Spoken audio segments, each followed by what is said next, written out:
Here is my contemplation this morning. I was looking at some data again and I saw another very interesting statistics. What I'll be talking about this morning has to do with groundnut. Do you know that Nigeria exports less than 1% of global demand for groundnut? I talked about palm oil the other time, and a lot of shipment of palm oil from the southeast, and a lot of groundnut export from the north. The northern Nigeria, in my opinion, is the most blessed part of this country. Most blessed part of this country. From agriculture to minerals, most blessed out of this country. But it's the governor of the northern Nigeria that does not want the sharing formula.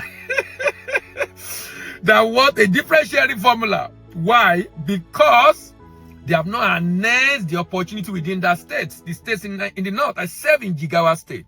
And when I was serving in Jigawa State, I traversed the state from Birnin Kudu to Adeja to Gumel to Suletan Kraka to Kazauri to Kiyawa to Jahun to Gwaram. I went to different parts of this state. And you see, arable land, massive land. The state do a lot with sesame seed. Northern Nigeria had the groundnut pyramid. They were exporting groundnut. This same groundnut, do you know the global demand for groundnut? $4.13 billion. $4.13 billion. But you know what? 60% of export of groundnut is done by 4 countries. 4 countries. From Argentina, about 20%. To India, about 18%. To US, about 13%. And to Sudan, about 13%. So about 60%. About 60% of export of groundnut is from just 4 countries. Argentina, US, Sudan, and India. And with Argentina, 20%. But guess what? What the volume of export from Nigeria has declined to. Nigeria is exporting 0.35% of global demand for groundnut. 0.35%. This is interesting for me because considering the fact that these are products from cocoa, remember I've talked about cocoa, I've talked about palm oil, I've talked about groundnut, and these are major export items from different regions of Nigeria in the 60s, in the 70s, before the oil boom. Before the oil boom. Now, what exactly happened? And why is it that Nigeria is unable to do what it used to do as far as export is concerned? What I mean by that is, why is it that Nigeria declined? What led to the decline of Nigeria as far as agric export is concerned, particularly in the case of groundnut? Number one is practice. Practice. The agricultural practice. It's important to understand the fact that now we have improved varieties, which is why I said government must get involved. Government need effects. This government must look good to Nigeria by bringing down effects. That's one of the way this government will look good, that you deregulated this market. So you what's the name? You ensure that we don't control that the lots of the demand supply control the FX rate, even though now they are, 1535 or 1550 and 1560, but still about 100, but it's still better than what we had before. But where I'm going is this: the fact that the government needs to look good to Nigeria. And one of the things this government can do is to grow non-oil export. And one of the way is to increase the production of groundnut. Because we've done it before. So it's not like it's something we can't do. But we must improve the variety that will give us higher yield per hectare, number one. Higher yield per hectare, number one. To increase production. So there must be deliberate effort, particularly from CBN, to work with Ministry of Agric and NISAL, to increase groundnut production. So we can take part of this $4.13 billion, over $4 billion demand for groundnut around the world. In addition to this, infrastructure, I mentioned when I was talking about why South Africa export is almost double Nigerian export. Almost double Nigerian export. I talk about infrastructure. The rail is working in that country. And there's a lot of regional trade within Southern Africa. Nigeria is not doing a lot within West Africa and even within West Africa. We are not doing a lot compared to what we are capable of doing or what we are equipped to do. So we must inevitably increase infrastructure to be able to reduce the cost of moving this good from the farm to processing location to export so that we can also be competitive.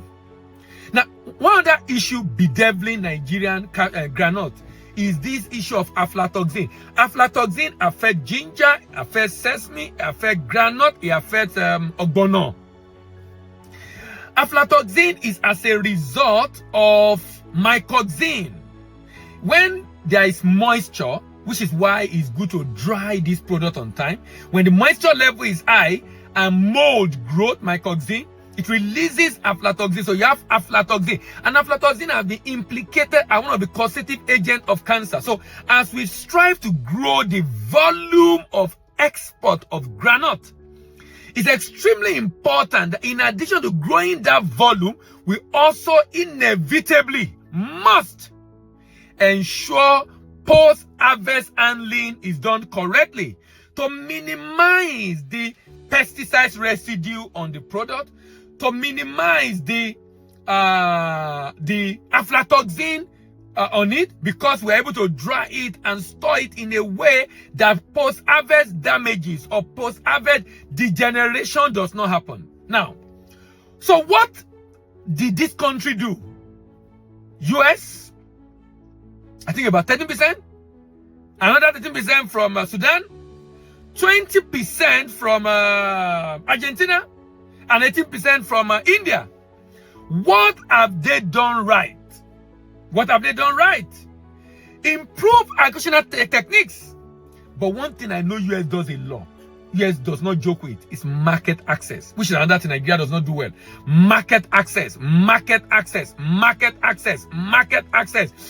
The reason why United States is united is because the federal government of the US do not joke with helping with market access for all the states in the US, because all the states in the US have something they are contributing to export, and the federal government ensure there's market access, which is why they support with a lot of aids, they supply with a lot of aids, they supply with a lot of aid, they even give us AGOA. And the reason is, anytime you take a decision that will affect United States in a bid to guarantee market access, they will sanction you.